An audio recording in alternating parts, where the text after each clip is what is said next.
তো আজকে আপনাদের একটা ভালো টপিকস নিয়ে আসা না মাইক ডিপেন্ড আছে বায়োগ্যাস বায়োগ্যাস কীভাবে তৈরি করবেন, বায়োগ্যাস বেসিক্যালি হচ্ছে বর্জ্য ব্যবস্থাপনা। এই বায়োগ্যাসটা মূলত প্রধান বায়োগ্যাসের যে আমরা প্রোডাক্টটা দিই, মানে বায়োগ্যাস থেকে উৎপন্ন, এটা হলো গবাদি পশু। অন্যান্য বর্জ্য আছে, কৃষি বর্জ্য। তো এই ব্যাপারে একটা ভালো আমরা আশা করছি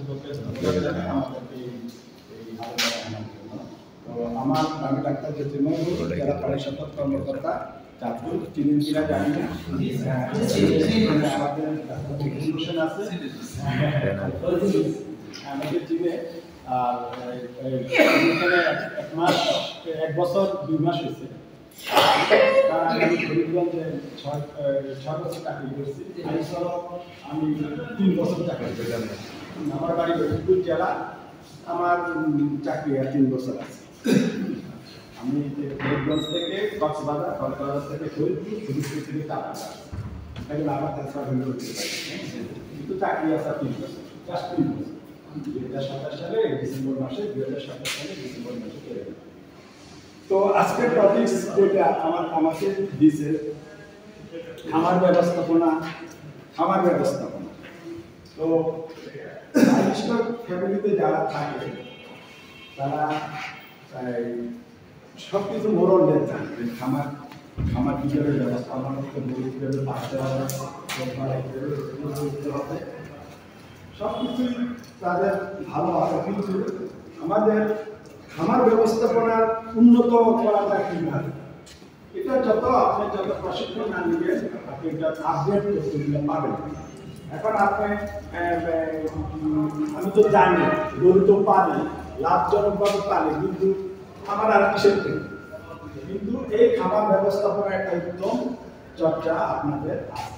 উত্তম চর্চা করলে আপনি লাভজনকভাবে খামারটা হবে, তাইলে হয়তো লাভ হবে, কম লাভ হবে। কারণ এখনকার দিনে গবাদি পশু লাভজনক করা খুবই কঠিন হয়েছে। আগের দিনে সেই দিন নাই। এখন আমরা দিন দিন আমাদের জনসংখ্যা বাড়ছে, আমাদের ল্যান্ড নাই, আমাদের কাছাকাছির অভাব, যেটা এখানে অঞ্চলে আমাদের যে গবাদি পশুর মেইন খাদ্য কৃষি, এগুলোর দাম বাড়তি। এটা এখন এটা একটা চ্যালেঞ্জিং ব্যাপার আছে। এই চ্যালেঞ্জ অনেকে ওভারকাম করতে পারে, অনেকে আর পারলাম না, সব বস। তারপরে কি বলেন, খামার থেকে যে প্রোডাক্টগুলো বের করেন, বিশেষ করে দুধ বিক্রি করার আপনি স্থান পান না, দুধের ন্যায্য দাম পান না। অনেক সময় মাংস আপনি অনেক কোরবানির জন্য গরু উৎপাদন করছেন, গরুগুলো বিক্রি করতে পারবেন। এসব বিভিন্ন সমস্যায় করতে হয়, যাতে আপনার এটা লাভজনকভাবে ব্যবসা করেন। একটা ব্যবসা লাভজনকভাবে না করতে পারলে এই ব্যবসা পরিকল্পনাটা আপনার এখন খামার ব্যবস্থাপনা আপনি জানতে হবে যে খামার ব্যবস্থাপনা, প্রতিটা খামার ব্যবস্থাপনার কিছু আপনার মৌলিক চাহিদা আছে, মৌলিক আপনার একটা শর্ত আছে, শর্ত থাকবে, তারপরে আপনি বিজনেস পরিকল্পনা থাকবে। আপনি এই শর্ত পূরণ করছেন, খামার করছেন, এই খামার থেকে কি প্রোডাক্ট দিয়ে কি বিজনেস করবেন, এটাও একটা পরিকল্পনা থাকবে। আপনার খামার করছেন, পরিকল্পনা, খামার করছেন, আগে প্রশিক্ষণ নেন না, একটু আলাপ করেন না।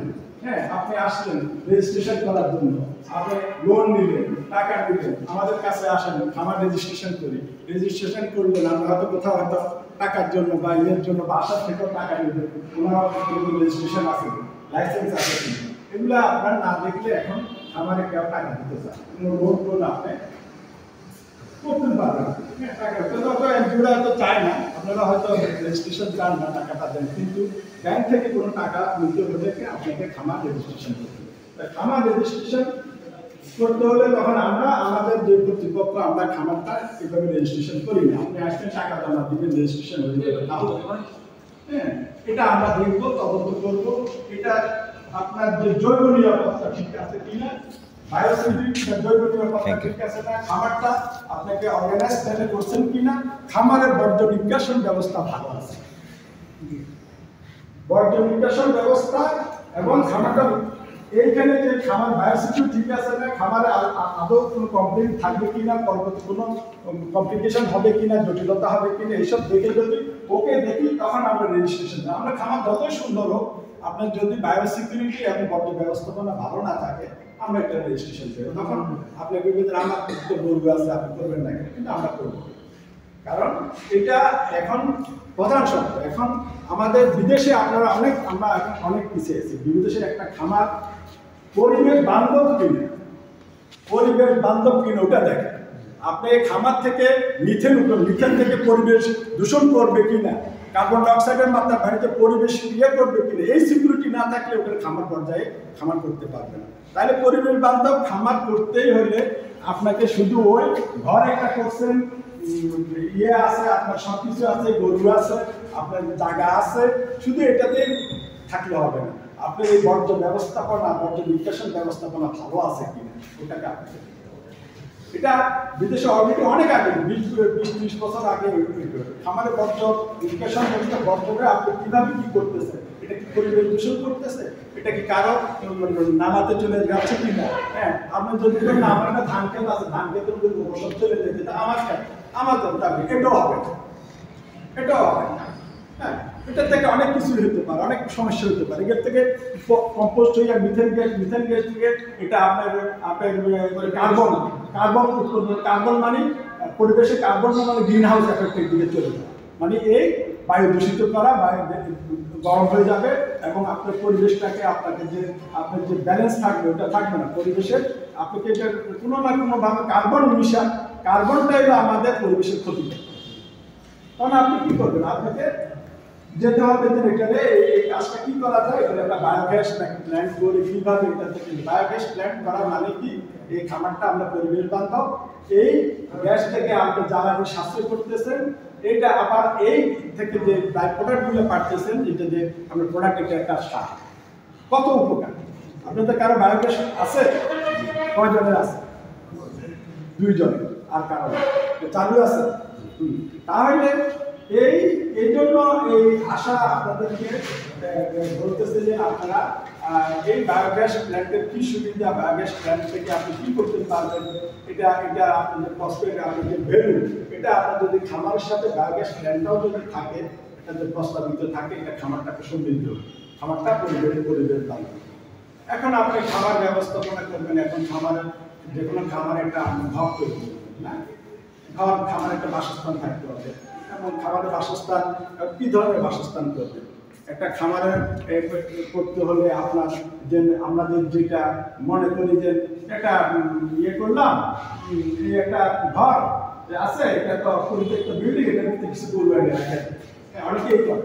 হ্যাঁ, একটা পরিত্যক্ত বিল্ডিং হলো, একটা ওয়াল করলাম, করে একটা গরু এনে রাখে, গরু তো এটা কি হবে। হ্যাঁ, কোনো রকম থাকলে খাইতে পাই গেছে, কিন্তু না, ওটা আপনার এই খামারটা আপনার স্বাস্থ্যসম্মত, খামারটা আপনার খোলামেলা, যত খোলামেলা থাকবে ততই খামারটা আপনার স্বাস্থ্যসম্মত। আর যতই আপনি ওয়াল দিবেন আর পর্দা দিবেন, এটা স্বাস্থ্যসম্মত। খামারের আপনার বাতাস একদিক থেকে অন্যদিকে যেতে হবে, সব বাতাস ফ্লো করতে হবে। আর যদি আপনি একেবারে ওয়াল সিস্টেম বেশি করতে হবে, তাহলে আপনি অ্যাডজাস্ট ফ্যান করতে হবে।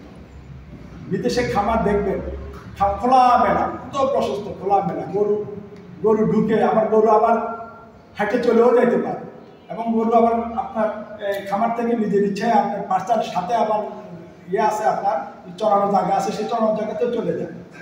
এবং খামারে দেখবেন যে সে যে জায়গায় থাকে সেই জায়গায় তার বাল ফ্লোরও নাই, এবং আপনি দেখবেন যে খামারের সামনে গরু খায়, গরুর সামনে কোনো মেনজারও নাই, তাহলে খানা দিতেছে, ফ্লোরে খানা দিতেছে, গরু খাচ্ছে। আর আপনারা হয়তো একটা উঁচু করে একটা পাত্র তৈরি করেন, সিমেন্ট দিয়ে তাকে চেয়ার টেবিল দিয়ে তারে খাওয়াইতেছেন। হ্যাঁ, টেবিল দিয়েছে, চেয়ার দিয়ে দিয়েছেন, সে একটু করলেই খাওয়া, কিন্তু এটা একটা স্বাস্থ্যসম্মত না। গরুকে আপনাকে মাথা নিচু করে খাইতে হবে। গরু যেভাবে ঘাস খায় ওইভাবেই আপনার মাথা নিচু করে, আপনি যত চেয়ার টেবিল দিবেন ওটা স্বাস্থ্যসম্মত। তাহলে একটা খামার আপনি করবেন, খামার গরু থাকলো, গরুর সামনে যদি আপনি যদি ফ্লোরের মধ্যে খানা দেন তা তো আরোই ভালো। বিদেশের আপনি খাদ্যগুলো অটোমেটিক খাদ্য তৈরি হয়, একটা টোটাল মিস্টেশন আসে, এরকম এইভাবে আসে, আস্তে আস্তে দিয়ে দেয়, গরু খায়। আর আমরা একটা বড় একটা করি, তারপর একটা কোনো সময় একটা গর্ত করি, কোনো সময় কোনা করি, কোনো সময় এটা করি সেটা করি, বিভিন্ন ভ্যারাইটিস একটা করি। তারপর একটা আপনার ওয়াল থাকে, গরু এখানে লাগে, গরু এটা ঘষা খায়, এই জায়গায় গরু ক্ষত হয়, ক্ষত হয়ে এইসব জায়গাতে অনেকের ফুজ পোড়া অনেক কিছু হয়ে থাকে। আবার বাছুরটারও আমরা এরকম একটা বড় একটা পাত্রের মধ্যে দিয়ে আসি। এটা আপনার স্বাস্থ্যসম্মত। আপনার যত খোলামেলা, যত ইকুইপমেন্ট কম, ততই আমি স্বাস্থ্যসম্মত। তাহলে উত্তম, আমি জানি, আপনি বলছেন আমি তো জানি, গরুর জন্য একটা ম্যানজার দিয়েছি, ফ্লোর দিয়েছি, উঁচু করে 4টা ইট দিয়ে একটা ফ্লোর করছি, তারপরে একটা উঁচু করিয়া করে আপনার একটা পাত্র করছি, ম্যানজার করছি, এবং খুবই এটা আছে ধুই। এটা তো আপনি তো আগেই জানতেন, কিন্তু আপনি এখন উত্তম চর্চা করবেন। উত্তম চর্চা করবেন, আমার এটা একটা নিচু, আমি এটা রাখলাম না, শেষ। অনেকে দেখবেন কিছুই নাই, গরু খায়, গরুর একটা পাত্র দিয়ে দিছে, ঘাস টাস খায়, একটা পানির পাত্র দিয়ে দিছে, ভুসি টুসি খাইলো, পানি খাইলো, শেষ। গরুর খাওয়ার এক মধ্যে একটা সার্টেন টাইমে গরুটা খাওয়া শেষ হলো, তারপর গরু আবার চড়াইতে গেল, ঘাস টাস খাই, উন্নত ধরনের ঘাস খাই। আমাদের ঘাস না দিতেন, চড়াইতেন না, আপনার ঘাস খাইতে এনে দেবেন। এটা একটা উত্তম চর্চার দিকে যতই যাবেন ততই আপনার ভালো হবে গরুর খাবার। আর সেখানের সেই বুড়াবুড়ির নিয়মের এখন ওই দিন নেই। এখন আবার আপনি খামার করবেন, খামার উচ্চতা কী হবে? এখন খামারের আপনার বিভিন্ন ধরনের আপনি শেড হতে পারে। আপনি একতলা শেড করেন, দোতলা শেড করেন, দেখা গেল যে শেডগুলো আপনার নিচু। আপনি একটা ভালো ফ্রিজিয়ান গরু, এটা এই ঘরটা গরম হয়ে শেড নিচু, শেডটা দিচ্ছেন টিনে, তারপরে এটা এত নিচু যে ওইটা গরমকালে যে ফ্রিজিয়ান গরুগুলো হাঁপাইতে থাকে, তারপরে এদেরকে পানি মারা, আবার বেশি পানি মারতে করলে ঠান্ডা লাগে, এগুলো সেগুলোর দাম। বেশি পানি মারলে গরুরে গোসল করাইলে ঠান্ডা লাগবে। আপনি গোসল শীতকাল প্রতিদিনে করেন, কিন্তু গরুর বেলায় করেন যে 2-1 দিন পরে করলেই হবে, ঠিক কি? ঠান্ডা লাগতে পারে, এরকম একটা কথা আছে না। এইসব গরুর গোসল ডেলি করা যায়। আপনি যেরকম গোসল করেন, গরুরও গোসল করেন, এটা উত্তম চর্চা। আপনি ভাবেন যে না, খুব শীত দরকার, একটু পর্দা দিই, একটু ভালো আছে, শীত টিত না লাগে, কিন্তু আপনি কিন্তু শীতে ঠিকই করতেছেন পর্দা না দিয়ে। কিন্তু গরুর বেলায় আপনি কত শব্দ দিতেন, এটা যতই করবেন গরুর মুখ বাড়ায় তত। সকালে উঠছেন, কোনো পর্দা নেই, খুলে দিবেন সব, ডুয়ার করে। যদি আপনি খুব বেশি শীত করে একটা পর্দা দিলেন, সব উঠে দিবেন। এবং আপনার সার্টেন টাইমে আপনাকে গরুকে গোসল করাইতে হবে। গোসলে গরুকে ঠান্ডা লাগে না, এটা গরু ফ্রেশ হয়, গরুর চামড়া, গরুর গায়ে নাঠালে এগুলো সব চলে যায়, এবং গরুটা আপনার রুচি থাকে। গরুটারে গোসল করতে ছটফট করে, তো হজমটা যেন সহায়তা করে, এতে গরুর রুচিও ভালো। দেখবেন আপনি দুপুরে যদি ভাত দেন, আপনি যদি গোসল না করেন, আমাদের ভাত খাওয়াটা হচ্ছে না, রুচি আসছে ভালো লাগে, কিন্তু তোর গোসল করতে খিদাটা ভালো লাগে, ঠিক না? এটা একটা মানে আপনার যে আপনি ফ্রেশ হয়েছেন, আপনি একটু লড়াচড়া করছেন, আপনি কিন্তু দুপুরে খাওয়াটা খাচ্ছেন। যদি গোসল না দেবেন, টায়ার্ড হয়ে গেছেন, ভাতটা দিয়ে দেন, আপনার ভালো রুচি আসবে। এটা গরুর ক্ষেত্রে সেই আপনি 12টার পরে গোসল করাই দিলে, তারপর বিকেলে আবার খানা দিলেন, দেখলেন যে ভালো খাইলো, তার খানাগুলো তার রুচি আসলো, খানাগুলো তার হজম হইলো। আর আগেরগুলো যে এগুলো কিছু লড়াচড়া করাতে দেয়, তার কিছু পায়খানা প্রস্রাব হইলো, পেটের খালি। কিন্তু আপনি যদি আপনি বলছেন আমি তো গোসল বাদে তো এই 7 দিন শীতকালে কোনো সমস্যা নেই, গরমকালেও অনেকে, কিন্তু এক বুড়া মানুষ 70 বছর বয়স, সেও গোসল করলে 7 দিন, কিন্তু সে ঠিকই গোসল করে ফেলাইছে। আপনি গোসল করে ফেলাইছেন, গরুর গোসল করলে ঠান্ডা লাগবে, আপনার ঠান্ডা লাগে না, তো গরু তো এটা শরীরের কম। আমি না, আপনি ঠিক মতন আপনাকে গোসল করাইতে হবে, এবং আপনার এই গোসলের সাথে সাথে আপনাকে গরুকে পরবর্তী খানাটা দিতে হবে। এগুলো আপনি উত্তম চর্চা, ম্যানেজমেন্টের একটা উত্তম চর্চা করতে হবে। আপনি আগের দিনের এখন এখন কোনো গরু আছে, আমাদের গরুর কী অবস্থা, কোনো সময় গরুগুলা খাওয়া দাওয়া কম হয়, গরু দুর্বল, হাড্ডিসা হয়তো এগুলো, কিন্তু তারপরে আপনি এই গোসল করার পর যদি আপনি রোদ থাকে, গরুদের যদি রোদে বাঁধেন, কোথাও যদি বাঁধেন, ইয়েতে বাঁধেন, এই রোদগুলো পাই রোদগুলো পাইলে গরুর গায়ে আপনার ভিটামিন সিনথেসিস এবং এই রোদের লাগে গরুর পুষ্টিরও একটা সম্পর্ক আছে, নিউট্রিশনের সম্পর্ক। সবার রোদের লাগে একটা আপনার ভিটামিন ডিটা গরুর খুবই দরকার। এটা আপনার রোদের যদি ইয়ে না লাগে তাহলে এটা সিনথেসিস হয় না। আপনার ঘাস টাস থেকে গেলে ভিটামিন কিন্তু ভিটামিন ডি আপনার দরকার। আপনি হুট করে এডি টেডি মারেন যে ডি এগুলো মান কি জন্য মারেন? ডি তো আছে রোদের মধ্যে, রোদের লগে আপনার সম্পর্ক আসলে শরীরে ভিটামিন ডি তৈরি করবে। কিন্তু আপনি গরুর তো রোদও বাঁধেন, কিন্তু বাঁধলে জায়গা তো না, কী করবেন? জায়গা না। তারপরে আপনার এই শীতকালে যদি একটু রোদে বাঁধেন তাহলে গরুটার স্বাস্থ্য ভালো থাকে, গরুর স্বাস্থ্য ইয়ে থাকে, গরু একটু ফ্রেশ হয় এবং গরুর যে শরীরটাকে একটু আপনার ইয়ে হলো চন্দ্রমে হলো রোদের লগে। রোদ একটা শক্তি, রোদ একটা শক্তি। এই যে রোদের এটা শক্তি, এটা আমাদের সবারই দরকার আছে। হ্যাঁ, সবারই দরকার আছে যে এইটা যদি আমাদের যদি গরুরও আপনার দেন তাহলে গরুর এটা ভালো, একটা স্বাস্থ্যটা ভালো থাকে। তারপরে তারপরে আবার তাকে খাওয়া দিলেন, খাওয়ার ব্যাপারেও আপনাকে সচেতন থাকতে হবে। আমরা খাওয়ার ব্যাপারে আমরা সব সচেতন থাকি। আমরা ফুড হ্যাবিটটা গরু ভালো দেয় না। আমরা মনে করি যে গরুরে আমরা খোল ভুসি দিয়ে দিলেই হয়, খাক, সারাদিনে খাক, খাইতে গেলে রাত 8টা 9টা পর্যন্ত খাক, সমস্যা নেই, খাইনি 8টা 9টা পর্যন্ত খাবার নেই, খাবার 8টা 9টা পর্যন্ত গরু খাবার দেবেন। গরুর খাওয়াটা আপনার পার ডে শেষ করবেন। রাতে খাবার গরু হজম করবে। আপনি তো রাতে তো 6 ঘন্টা 7 ঘন্টা ঘুমাইবেন, আমরা তো হজম করবো। গরুর রেস্ট সারাক্ষণ যদি খায় আবার সকালে উঠে আবার খানা দেন তাহলে লাভ হইল কি? খাইতে একসময় তার শরীরের এগুলো হজম হবে না, এগুলো তার চলে যাবে, আপনার এগুলো অপচয় হচ্ছে। গরুর আপনার এই গরুকে আপনাকে এই গাভী পালেন, এটা দুধের গাভী, এটা মোটা তাজা, এটার আপনার যে খাদ্যটা আপনাকে ফিক্সড করে ফেলাইতে হবে। সে আজকে 10 কেজি বা 5 কেজি ভুসি খাবে, দানাদার খাদ্য, এত কেজি খড় খাবে, এত কেজি তার। এই খাদ্যটা আপনি 2 ভাগে বা 3 ভাগে যেইভাবে দেন আপনাকে তার সন্ধ্যা তার খানা শেষ করবে। তার এই খানাগুলো সে আবার হজম করার জন্য সেগুলো নিয়ে আসে। কিন্তু একসাথে সব কিছু গিলা পাবে, তার খানা দিলে সে খাইতেই থাকবে, কিন্তু পরবর্তীতে এগুলো সে আয়না আবার যাবার কাটবে হজমের জন্য। এই সময়টা তাকে দিতে হবে, এই সময়টাকে রেস্ট পিরিয়ড দিতে হবে। এটা সে রাত্রে বসে সে 6-7 ঘন্টার মধ্যে এগুলো তাকে ইয়ে করবে। আপনি যদি রাত 8টা 9টা পর্যন্ত খানা দিতেই থাকেন খদে, এখন গরুর খাওয়াটা শেষ হয় না কেন?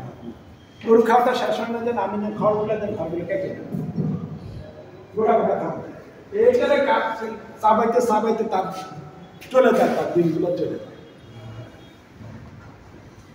গরুকে আপনার খড় কেটে দিতে হবে, খড় কেটে আপনাকে দিবেন, এটাকে পানি মেরে ভিজিয়ে দিতে হবে। আপনার 3 ইঞ্চি 4 ইঞ্চি যেটাই হোক, 2-3 ইঞ্চি হলো বেটার, কুচু করে কাটে দেবেন। তারপর এই গরু যদি পার ডে 2 কেজি খড় খায় বা 1 কেজি 2 কেজি খড় খায়, কাঁচাকাঠ যদি 15 কেজি খায়, হ্যাঁ, খোল ভুসির দরকার হলে 5 কেজি, সব তার আজকের দিনের খানা। আপনার দেখুন খানা, চাল এতটুকু, ডাল এতটুকু, হ্যাঁ, এতটুকু, আর বেশি খাইতে পারবে না। বেশি যদি রাত 9টা পর্যন্ত 10টা, আমরা রাত 9টা 10টাতে খাইতেই থাকবে, কিন্তু কন্টিনিউস খাইতেই থাকে। আমরা তো একটু রেস্ট নিই, দেখবেন যে রাত্রে আপনারা শান্তিতে হয়ে যাবে। আপনার দেখেন, আপনি চাল যে ভাতটা দেয়, ভাতটা যদি একটু চাল থাকে তাহলে কি অবস্থা? যে পরিমাণ খানাটা খাবেন ভাতটা, এই পরিমাণ খাইতে পারবেন। ওই চাল চাবাইতে চালওয়ালা ভাত সিদ্ধ হয় না, কোনো না কোনো কারণে কারেন্ট ছিল না বা ঘরে হইতেই পারে, ওই দিন আপনার খানাটা শেষ। হয়তো আপনার এটা হয়ে গেছে, কিন্তু এটা আপনার এই যে পরিমাণ ভাতটা খাইবেন, এই চাল চাবাইতে যে এনার্জি, চালওয়ালা ভাত যে এনার্জি, ওই এনার্জি আপনি খাওয়ার থেকে পাই না। আপনি গরুটার গোটা খড় দিলে, লম্বা খড় টাইনে দিয়ে দিলে, সেটাকে চাবাইতে ইয়ে করতে আনতে তার ওই যে তার পার ডে যে খাদ্যটা ফিক্স আছে সেইটার একটা শেষ হবে। তাতে কী হবে? এগুলো হবে না। গরুকে যত খাদ্যটা আপনাকে সহজে যে খাইতে হবে তাহলে তো সহজ হবে, আপনি কুচি করে দিলেন, খড় কুচি করে দিলেন, ঘাস কিছু কাটে দিলেন। ওই জন্য মেশিন দেখা আমাকে, মেশিন কি জন্য? বড় খামার মেশিন লাগে, আর বিদেশে তো দেখবেন তো সব একটা গুঁড়ার মতো হয়েছে, একটা পাউডারের মতো, দেখছেন এইভাবে দিতেছে। কি দরকার আছে? ওই হেরা তো একটু ইয়েতে কইরা আপনার বডিতে কইরা একটা খড় এটা এইভাবে ঢালতে পারছে, না খা খা খাইতে থাক, এত কষ্ট করার দরকার আছে? এত মেশিনের দরকার আছে? আগের দিনের দেখেন না গ্রামে, আমরা তো গ্রামে বলতে আছি, এরকম একটা কাঠের একটা কাশি এইভাবে আমিও কাটছি, এভাবে কাইটা কাইটা কাইটা কাইটা কাইটা একটা টুকি আছে, টুকির মধ্যে ফালাইয়া একটু পানি টানি মাইনে দিতাম, পানি মাইনে দিয়ে দেখছি আগে বুড়ো ঠিকই বলি। কিন্তু এখনকার দেখতেছি সময় নেই, সবাই ডিজিটাল হয়ে গেছে। এই খড়াইটা দেয়, খড় পাত্রের মধ্যে কতগুলা গোটা গোটা খড়, তারপরে বালতির মধ্যে আনে একটু পানি, পানির মধ্যে খই ভুসি দিয়ে একটা ডাইল বানায়, হ্যাঁ ডাইল বানাইয়া খাওয়াই। আপনি খান কি না? আপনি খান কি? আগে ভাত খান, তারপর ডাইল খান, তারপর মাছ খান, নাকি মাটি খান? মাটি। গরুর ক্ষেত্রে আপনি খড় একটা দিলেন, তারপরে আবার পানির মধ্যে ডাইল ডাইল সব খুশি টুসি আপনি ইয়ে করে ডাল বানায় দিয়ে দিলেন, তাহলে এটা এটা তার খড়, খড় কেটে দিলেন। আপনি পানিটা শুধু ফ্রেশ পানি খান, পানির মধ্যে কিন্তু ডাল দিয়ে খান খান, সাদা পানির লাগে যদি কেউ একটু স্যালাইন মিশিয়ে খান, খাইবেন? আপনারা যদি ভাত খাওয়ার পরে যদি কই আপনি পানি খান না, আপনি ডাবের পানিই খাইবেন যে সারাদিন, তাও আপনি পাবেন, লিখতে পারবেন, আপনার শরীরের প্রবলেম শুরু। ডাবের পানি তো ভালো, কিন্তু আপনার মেটাবলিজমের আপনি ডানে কি শুনছেন, আপনাকে সাদা পানি, হ্যাঁ হ্যাঁ আপনাকে সাদা পানি খাইতেই হবে। তো গরুর বেলা আপনি সাদা পানি দেন না, শুধু আপনি একটা পাত্রের মধ্যে ডাইল বানাইয়া দিয়ে দেন সব কিছু, আর ওটা গোটা খড় দিয়ে দেন। এটা সিস্টেম, এটা উত্তম চর্চা। আপনি পালছেন, হয়তো পালছেন, আর এটা কি করে, কত পালে আইলাম, কত কিলো। আর আমি তো হাল চাষ করা জানি, নাঙ্গল করা জানি। আমি তো ক্লাস 6-7 গ্রামে ছিলাম, এবং ধান নিয়ে খোলাতে ধান দিয়ে ধান শুকাইতাম, ধানগুলো আনতাম আমার কাকার আনতাম, এদিক ওদিক হইলে অবস্থা শেষ। তারপর স্কুলে যেতাম, গরু কিনে কাটে। আমরা তো দেখছি যে ঠিকই একটা কাঠের মধ্যে একটা কাছে নিয়ে থাকতো, সবাই কেটে কেটে কেটে গরুরে দিত, তারপর এটার মধ্যে খড় ভুসি ছিটাই দিত, মাইখা দিত, গরুগুলা নুডলসের মতো নিয়ে থাকতো, তাড়াতাড়ি খাওয়া শেষ। একটা 6টা, এই 6টার পরে একটু নিয়ে গরু আসল তো সিকিউরিটি ঘর, গরু তো বাইরে থাকে, পরে সিকিউরিটি ঘর নিয়ে যায়, তার চোরের টোরের ব্যাপার আছে, এটা তাড়াতাড়ি রাখতে হবে। 6টার পরে তো গরু বাইরেই, সন্ধ্যা হয়ে গেছে, আমিও বাসায় ঢুকছি, গরুর বাসায় গরু ঢুকে গেছে, গরু এতক্ষণ বাইরে খাওয়া দাওয়া করছে, এখন গরু খাওয়া 8টা-9টা পর্যন্ত না, গরু তো ভালো প্রোডাকশন দিচ্ছে। আপনাদের এখন ওই ডিজিটাল হইতে হইতে মোবাইল হইতে তার সময় নেই, ওটা সময় নেই, এটা সময় নেই, ওটার এখন ওটা ডিক্লারতে এই কর ওই কর ও এনে দিতেছে, করতে করতে দেখা গেল যে গরুর যে আপনার যে প্রপার ফিডিংটা আপনার হচ্ছে। আপনি খড় কেটে দিবেন, খড়গুলো ভিজিয়ে দিবেন, পানি মেরে দিলে পানি কি এটা পানি সমুদ্র করে দিবেন, খড়টা শুধু ভিজার জন্য, নরম করার জন্য, যেন গরু সহজে চাবাই হজম করতে পারে। এটার মধ্যে আপনি যে 10 কেজি দানাদার খাইছে বা 5 কেজি দানাদার খাইতেছে, মিক্সচার করছেন, গমের ভুসি, চালের গুঁড়া, ডালের ভুসি, খোল, লবণ, ভালো লবণ, আয়োডিন লবণ, অন্য লবণ, আয়োডিন লবণ, ওটা একটু দাম কত, আয়োডিন লবণ না দিতে পারলে অন্য লবণ দিলে ভালো, একটু লবণ দিবেন। এগুলো এটা আপনার খড়ের মধ্যে তার পরিমাণ এইভাবে ছিটে মেখা দিবেন। তারপরে এই পর্যায়ে একটা পর্যায়ে তার খানা দিচ্ছেন, তারপরে যদি আপনি একটা খানা খাই শেষ করে ফেলে তার ইয়েতে সেখানে পানি ঢেলে দিবেন, বেশ সাদা, ঠিক আছে, সাদা একটা বালতিতে সাদা, ওই তো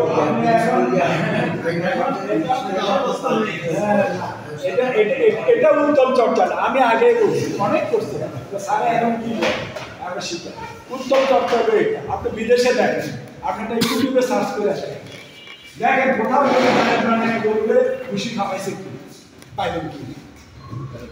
বিদেশ যারা করছেন, যারা খামারে ছিলেন, পাত্রের মধ্যে খুশখুচে ডাল বানায় খাওয়া খাবার তো আপনি কেন ব্যান্ডেডে থাকেন, কেন ব্যান্ডেডে থাকেন? আপনি খাবার পানি হয়তো আপনার ভাতের মার আছে, ভাতের মার ভাত তো খাওয়াইতে না পারবেন না, খাওয়াইলেন আপনি। এটা হলো সাদা পানি না খাওয়াইলে ওই হজম হবে না, শারীরিক কাজ হবে না। আপনাকে একটা এক্সাম্পল দিয়ে বলছি, আপনি স্যালাইন খান, ওর স্যালাইন খাইয়ে সারাদিন খান, টিকবেন, বাদ দেন, ডাবের পানি খাই, ভাত খাইবেন আর প্রতিবার ডাবের পানি খাই, টিকবে না, শরীরে অনেক সময় আপনি মেটাবলিজমের দিকে তাহলে তো এই কলের পানি, এই টিউবওয়েল, এই পানি, অসমোসিস, ফিল্টার, হ্যান ত্যান, কত কি আয়োজন থাকতো না। এত বড় পানি দিয়ে আমরা বিশুদ্ধ পানি, হ্যাঁ এটা করো সেটা থাকতো না। কি দরকার? হ্যাঁ কারো তো গ্রামে আছে ডাবের পানি খান, আমার ডাব তো না। কিন্তু ওই আপনাকে যে খাদ্যটাকে হজম করার জন্য, এটাকে মেটাবলিজম শেষ পর্যায়ে নেওয়ার জন্য, এটা যে পুষ্টিটা প্রতিটা রন্ধে রন্ধে নেওয়ার জন্য আপনার সাদা পানি আর অল্টারনেটিভ নেই। আমরা তো ভিতরে যায় পানির সত্য মিশে যাবে, কিন্তু ওই আপনি ডাল মিশাইয়া ওই পানির মধ্যে ডাল দিয়ে আপনি লাচ্ছি বানিয়ে খাওয়ানো আর সাদা পানি খাওয়ানো পার্থক্য। আপনি আপনি আপনি নিজে না খাইয়েই থাকেন, শুধু ভাত খাবেন আর ডাল যে ডালের পানিটা আছে পানিটা নিয়ে সারাদিন খাবেন। আপনার বডি আপনার বডি সারা